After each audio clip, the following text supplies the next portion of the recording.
China has the US in a periodic table chokehold. 17 of them, really. One for each of the so-called rare earth elements found in nature.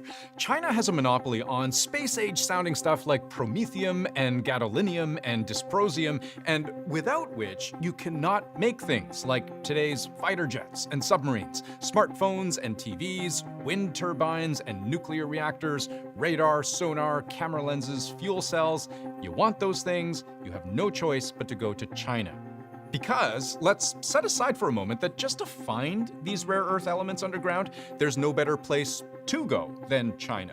Brazil has less than half what it has, and no other country comes close, including the United States, by the way. And just to put that inequality in context, if the US mined what China mines in a year, it would completely exhaust its own reserves in well under a decade. Not good if you still want to be in the fighter jet business 10 years from now. But more important than where you can find these rare earths is where you can do the much more difficult job of turning those clumps of dirt, rock, and metal that you dig up into something pure enough you can actually use. China is one of the only places in the world with the expertise and the infrastructure to do that kind of processing. 90% of the world's rare earth refining happens in China. And this is enormous leverage. China is doing that with rare earths. It's limiting this critical ingredient that no one else is producing. This is why we need to be able to make our own chips and our own computers and our own products downstream, because it takes away leverage from China. They do have a lot of leverage right now. Among Donald Trump's many day one priorities, start playing catch up. But the US is so far behind, it's worth asking, exactly how did China win the rare earth race so decisively?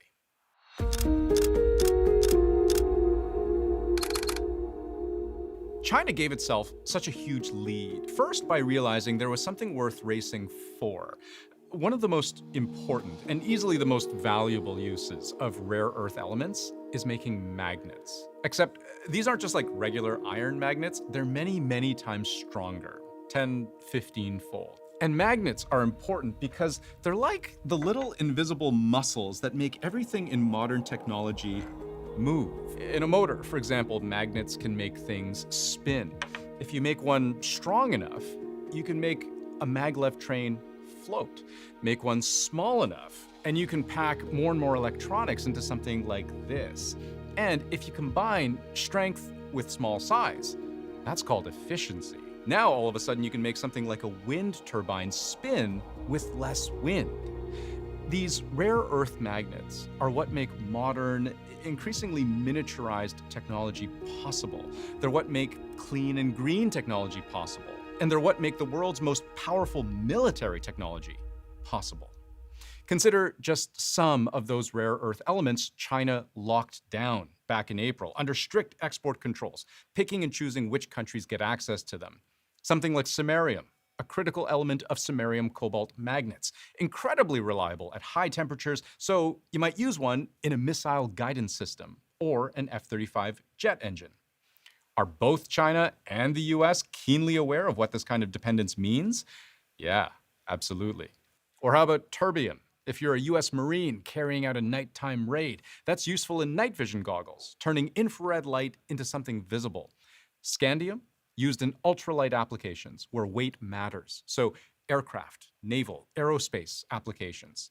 Because scandium is strength, durability, resistance to fatigue. The same way that we competed for oil and energy sources in the 19th and 20th centuries is how we are going to, and how we already are, competing for these minerals in the 21st century. We are in a competition for these minerals now, and that competition is going to last probably the rest of my lifetime.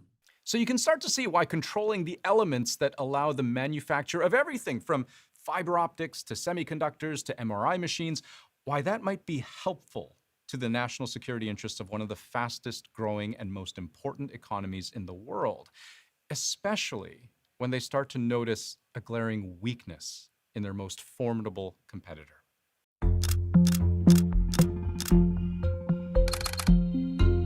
If step one for China in establishing rare earth dominance was recognizing potential, step two was recognizing opportunity.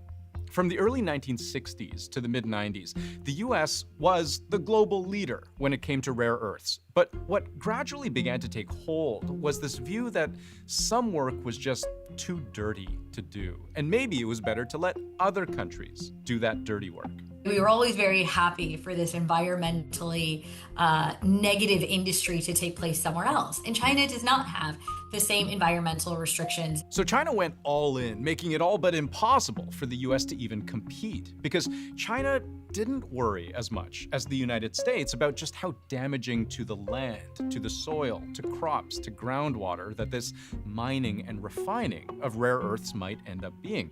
Were there intellectual development disorders among children? And even 15 years later, potentially harmful levels of rare earths in their urine? Sure, and this would become a real focal point of recovery later on, but at the time, it was a cost of doing business. You can look at every single 5-year plan China has put out for the last 30 years. Every single one, China talks about the importance of strategic industrial capacity, which is almost entirely a code word for this type of refining capacity. At first, it was purely an engine of economic development, and now it is a strategic asset. China also realized very early on how demanding it would be, because there's a saying when you talk about rare earths that they're more earth than rare, meaning you can find them in lots of places. The difficulty is in separating out these sometimes trace elements from all the other junk that you dig up, because it's not like you just find a pure vein of praseodymium somewhere. It's more like you have this mound of material that you need to crush, you need to grind it up and then chemically separate and then refine and reconstitute it as something useful. This is hugely energy intensive. Just for some context, that separating rare earths takes 9 to 13 times as much power as simply taking them out of the ground. Good thing then for China that it could rely on its expansive and expanding network of coal-fired power plants. Energy costs in China are much lower because it is super low-cost coal power. And all of this only begins to hint at the massive scale on which the Chinese government built this industry from nothing, providing land, research funding, subsidies, loans, tax credits. The state also built a lot of the infrastructure that you need. The mining industry, and especially the rare earths industry, is extremely energy intensive, water intensive. It requires transportation infrastructure. So the Chinese state played a very active role in that. It also developed a series of rules designed to keep all of its talent inside Chinese borders. China has essentially banned that Chinese nationals from being able to work on rare earth projects anywhere in the world without explicit authorization from the Chinese government. So what China's really doing is locking down on any leakage of technology or human capabilities. This is a huge problem for the United States in particular, when you consider that according to one Washington think tank, more than half the current domestic mining workforce will need to be retired and replaced by 2029. That's an overwhelming challenge compared to the just 327 degrees awarded in 2020 in mining and mineral engineering, and in stark contrast with China, where just one program at one university has 1,000 undergraduates and 500 graduate students alone. The net result of this all-in, hyper-competitive approach? Complete top-down dominance. This innermost ring, China's share of all rare earth mining worldwide, close to 60%. Not even the US comes close here. And as you go further down the supply chain, separating, refining, and making magnets of the rare earth that's pulled from the ground, China owns a whopping 92% of global magnet production. Not only do they have the minerals, they then separate them and they actually manufacture them. So what China has done is managed to master the entirety of the supply chain.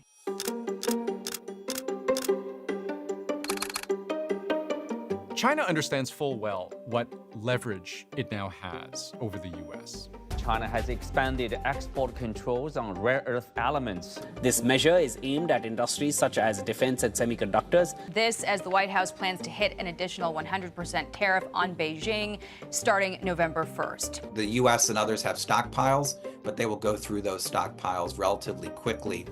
And the Chinese are counting on this being one pressure point. And Donald Trump likely understands this critical weakness, which he has tried to shore up with his early obsession with Greenland To guarantee access to these precious materials, Trump wants to buy Greenland. And if that doesn't work, simply take it. We need Greenland for national security and even international security. And his insistence that American involvement in Ukraine come with mineral deal strings attached. We want something for our efforts. And we said rare earth. They're very good rare earth. We're looking for rare earth all the time. And they have a lot. But even on this global scale, searching for advantages abroad, China has a years-long head start.